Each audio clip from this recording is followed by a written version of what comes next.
Hi.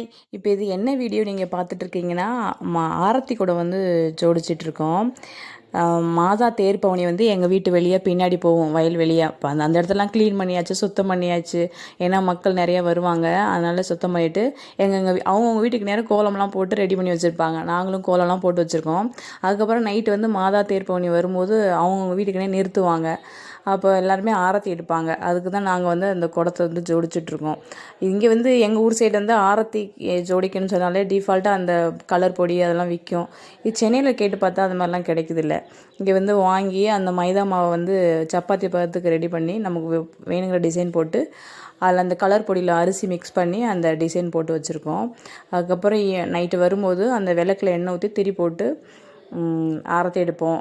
அது எங்கள் அத்தை தான் ஆரத்தி எடுப்பாங்க. நாங்கள் பூ போடுவோம், மாலை போடுவோம். அதனால் ரெடி பண்ணி வச்சுட்டு நாங்கள் சர்ச்சுக்கு கிளம்பணும். ஏன்னா சர்ச்சு மாஸ் முடிஞ்சோடனே மாதா தேர்பவனி வந்துடும்.